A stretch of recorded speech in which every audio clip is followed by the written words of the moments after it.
Bienvenue dans le podcast Du côté du psy, vivre de la psychologie de psychologue.net pro.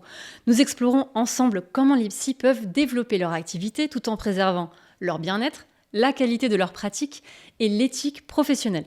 Alors aujourd'hui, nous abordons un sujet qui suscite beaucoup de questionnements. Comment attirer davantage de patients sans se sentir submergé par les actions de communication et en respectant l'éthique qui caractérise votre profession. Nous parlerons de comment maintenir une présence professionnelle cohérente sans faire de la communication intrusive et ne pas subir la pression d'être toujours connecté. Aujourd'hui, nous accueillons Antoine Forestier, psychanalyste, pour nous aider à réfléchir à une croissance qui respecte votre équilibre. Alors, bon visionnage de cet épisode du podcast. Alors, bonjour Antoine, merci beaucoup d'être avec nous aujourd'hui pour répondre à nos questions sur ce sujet. Alors justement, beaucoup de professionnels dans le secteur de la santé mentale ont des réticences vis-à-vis du marketing et de la communication qu'ils voient comme intrusif et parfois peu compatibles avec leur vocation. Pour autant, il y a une contradiction en fait quand on se lance à son compte, quand on lance son cabinet, parce qu'il y a ce besoin justement de communiquer sur son activité. Alors ma première question, c'est qu'est-ce que l'éthique quand on parle de communiquer sur son activité ? Comment on rend ça éthique ? Oui, alors l'éthique, on peut l'avoir à deux niveaux. Il y a l'éthique de la profession, telle qu'elle est définie par un ordre, par exemple, si on appartient à un ordre, ou par une association, si on est rattaché à une association. En l'occurrence, moi je suis psychanalyste, donc on est rattaché à des associations de psychanalystes, ou pas d'ailleurs, et on s'inscrit dans la charte définie, la déontologie de cette association. Donc ça, c'est la partie liée à la communauté, entre guillemets, de professionnels à laquelle on appartient. Et puis, il y a aussi la déontologie personnelle qui vient se superposer à cette déontologie-là et qui peut, on le voit bien dans la pratique, faire quelques différences pour le même métier. Par exemple, en psychanalyse, on voit que certains psychanalystes font des séances à distance, alors que pour d'autres, c'est impensable. Ou de la même manière, certains psychanalystes proposent de la psychanalyse en groupe, alors que pour d'autres, c'est obligatoirement individuel. Voilà. Donc après, ce qui est important, je pense, de mon point de vue, c'est le cadre, ce qu'on appelle, nous, dans notre jargon, le cadre analytique ou le contrat analytique, c'est-à-dire l'ensemble des règles du fonctionnement de son cabinet, qu'il soit clairement défini auprès du patient, que ce patient y adhère et puis qu'on s'y tienne. Voilà, ça, c'est très important. Oui, en fait, effectivement, ce que vous dites, c'est vraiment d'avoir cette transparence sur sa manière de travailler pour le patient. Évidemment, il n'y a jamais de promesse de résultat non plus quand on communique de manière éthique sur son activité. Mais effectivement, c'est ça, c'est se présenter en toute transparence sur sa manière de travailler, sur son cadre, Oui. pour que le patient sache dès le début, en fait, si ça va pouvoir convenir à ce qu'il recherche ou non. Tout à fait. Effectivement, donc en psychanalyse, la psychanalyse, c'est une analyse du psychisme, de la psyché. Donc, on explique au patient qu'on n'est pas là pour trouver une solution miracle, mais qu'on est là pour, avec lui, faire ce travail d'introspection qui permet de comprendre ce qui se joue en nous, et d'aller chercher les conflits intrapsychiques qui fait que on n'est pas bien, qu'on a de l'angoisse, de la dépression, des symptômes, des phobies, des TOC, etc. Ce qu'on appelle, nous, des mécanismes de défense. Voilà, donc on précise effectivement la démarche analytique et puis bien sûr le fonctionnement du cabinet, c'est-à-dire la fréquence des séances, le tarif, la durée des séances, voilà, tout ça est clairement défini pour que le patient sache exactement où il va s'il décide d'engager ce travail avec le psychanalyste. Voilà. Mais bon, c'est vraiment, ça passe avant tout par une grande écoute de ce que nous dit le patient lors du premier entretien. Ce qui est dit lors du premier entretien est fondamental. Alors, il y a aussi beaucoup de professionnels de la santé qui ressentent cette pression de devoir être présents partout sur toutes les plateformes au début quand ils lancent leur activité pour être visibles, de même développer une page Instagram, beaucoup de contenu pédagogique à disposition des futurs patients.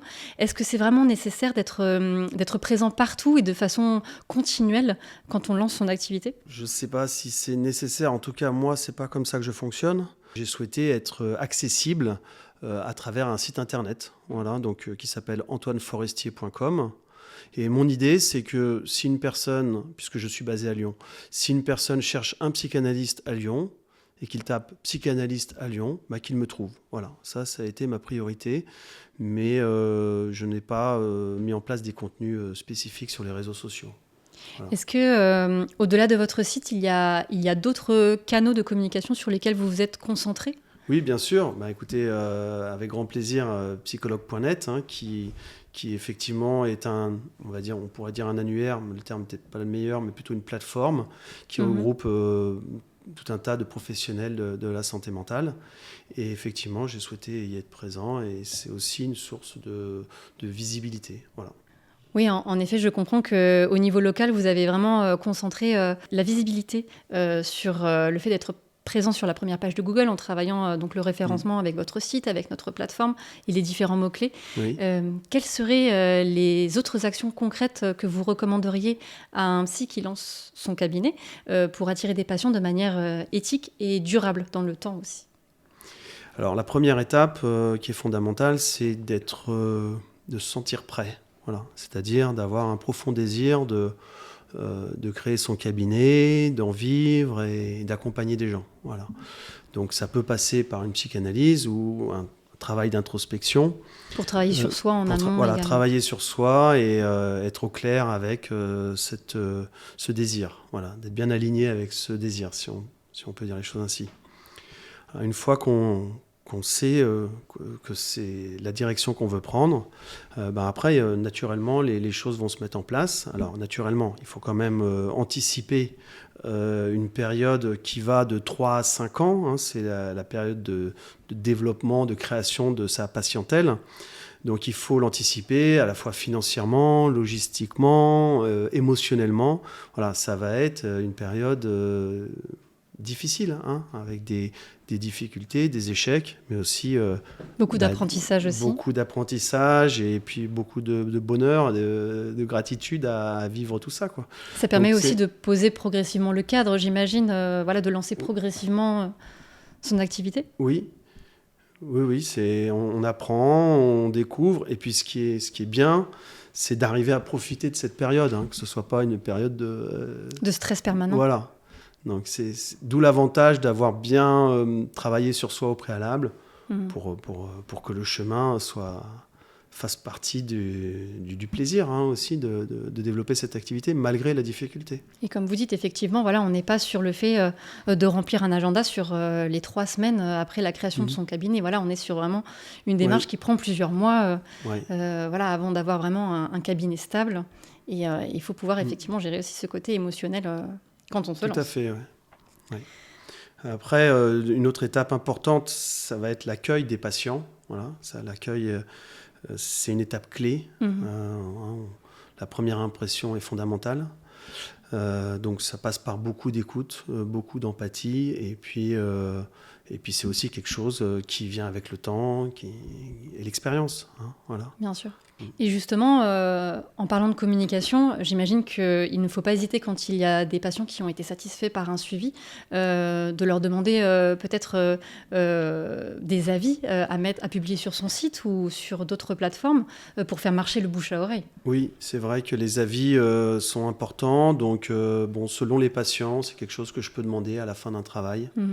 Mais bon, je laisse énormément de liberté. Hein. Voilà, je dis que c'est effectivement, s'ils ont la possibilité de me laisser un avis, ça peut être intéressant pour d'autres personnes, puisque le bouche à oreille, il est devenu un peu virtuel maintenant. Hein. Les gens regardent beaucoup les avis. Voilà. Oui, complètement. Ouais. Et vous, Antoine, comment avez-vous trouvé vos premiers patients quand vous avez débuté ?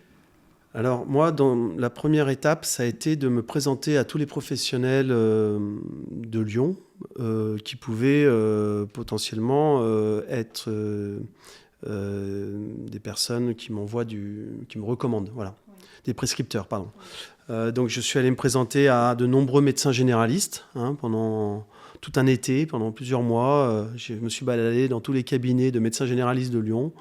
Et je suis allé les voir à l'improviste en leur proposant de venir les rencontrer ultérieurement pour un rendez-vous. Certains acceptaient de me voir sur sur le moment même, d'autres refusaient, d'autres me demandaient de repasser à une autre date. C'est comme ça que j'ai visité 140 médecins généralistes à Lyon.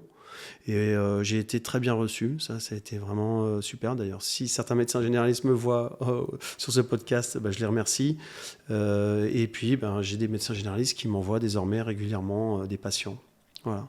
J'ai fait la même chose avec les psychiatres, mais un petit peu différemment. C'est que là, je suis passé par un courrier où je leur ai proposé un rendez-vous et certains m'ont répondu et on a pu faire des entretiens. Donc, je dirais que mes premiers patients sont venus de ces professionnels. Ensuite, la recommandation, le bouche à oreille. Voilà, recommandation, bouche à oreille. Ensuite, le réseau personnel aussi. Et puis, les patients qui, quand ils sont satisfaits, bien sûr, parlent de vous. Voilà, et vous envoient du monde. Voilà. Et avec l'arrivée de nouveaux outils digitaux, et notamment l'intelligence artificielle, comment ces outils peuvent venir épauler les professionnels dans leur communication pour gagner du temps, pour savoir un petit peu mieux aussi se cadrer quand ils lancent leur activité? Comment ces outils peuvent aider concrètement sur le fait d'être visible quand on lance son cabinet? Alors pour ma part, l'intelligence artificielle a été d'une grande aide concernant la création de mon site internet.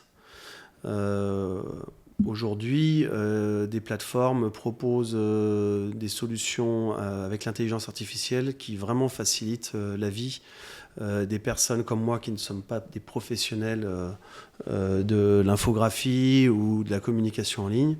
Et on peut très facilement à la fois créer un site internet et aussi faire les mises à jour. Voilà. Pour être autonome après sur la mise à jour. Sans passer par un intermédiaire. Donc on gagne si on a envie de créer une nouvelle page sur son site internet, on le fait directement et on clique sur publier et dans la seconde, c'est en ligne. Donc c'est vraiment génial. Ouais. Et justement, le fait de pouvoir déléguer à ces outils-là, ça fait gagner beaucoup de temps. Ça fait même gagner, quand on se lance, certaines ressources économiques, un certain budget aussi, de pouvoir faire soi-même. Selon vous, comment ça peut aider à préserver son énergie et l'épuisement professionnel aussi, comment ces outils peuvent vraiment épauler aussi la pratique indirectement du fait de pouvoir gagner du temps et de l'énergie. Oui. Je pense que tous ces outils qui aident à communiquer et à être présent sur Internet, on les utilise surtout au début, lors de la création de son cabinet. Et puis petit à petit, on va de plus en plus avoir de patients et c'est notre cœur de métier. Nous, on est, en tant que psychanalyste, moi ce qui m'intéresse, c'est de faire des consultations. C'est pas de faire la mise à jour de mon site internet. Donc oui, les premières années, il faut effectivement travailler sur la visibilité en ligne, être trouvable et puis avec le temps, et le mix de canaux qu'on utilise, que ce soit le réseau personnel, le réseau professionnel, Internet, les cartes de visite, les brochures. Cet ensemble-là crée un flux qui devient ensuite naturel et qui permet de vraiment prioriser notre temps sur notre activité de psychanalyste, en l'occurrence. Ouais. J'imagine qu'à présent, vous avez un certain flux de patients qui arrivent plus ou moins naturellement à vous, donc avec toutes les actions que vous avez mises en place en ligne au début de votre activité et avec le bouche à oreille qui continue de fonctionner. Est-ce qu'aujourd'hui, du coup, le temps passé à rendre votre activité visible en ligne, elle est beaucoup réduite par rapport au début de l'activité? Oui, évidemment. Au début de l'activité, j'ai beaucoup travaillé sur ma brochure, ma carte de visite, mon site internet, mes rendez-vous avec les médecins, mes rendez-vous avec les psychiatres ou d'autres professionnels. Et puis petit à petit, et puis aussi ma présence sur des plateformes comme la vôtre, où d'ailleurs j'ai attaché beaucoup d'importance à ce qui soit présent, ce qui est communiqué sur ma page, sur votre plateforme, soit tout à fait cohérent avec ce qui est sur mon site internet. Même si sur mon site internet... De répéter les informations pour créer une cohérence justement sur votre présentation. Voilà. Et c'est très important. C'est un point important, effectivement. Il faut que les patients qui vous trouvent sur un site de référencement, une plateforme comme la vôtre, ou sur votre site internet, aient des informations qui soient 100% cohérentes. Même si, évidemment, sur le site internet, c'est plus complet. On peut ajouter d'autres choses. Mais voilà, il y a ce travail aussi de cohérence et de lisibilité, de clarté qui est essentiel. Oui. Oui, bien sûr, ça permet en fait de générer, avant même d'avoir été contacté, de la confiance et un sentiment de sécurité. Voilà, tout à fait. Qui sont essentiels à la future relation thérapeutique. Exactement. Merci beaucoup Antoine d'avoir été avec nous aujourd'hui, d'avoir répondu à nos questions. Merci à vous de m'avoir invité. Alors aujourd'hui, avec Antoine, nous avons parlé de communication éthique et durable pour être contacté par de nouveaux patients tout en préservant son bien-être. Merci beaucoup de nous avoir suivis. Nous nous retrouvons dans un prochain épisode du côté du psy, vivre de la psychologie, car parler de son expérience est la première étape pour développer sa pratique de manière durable. À bientôt!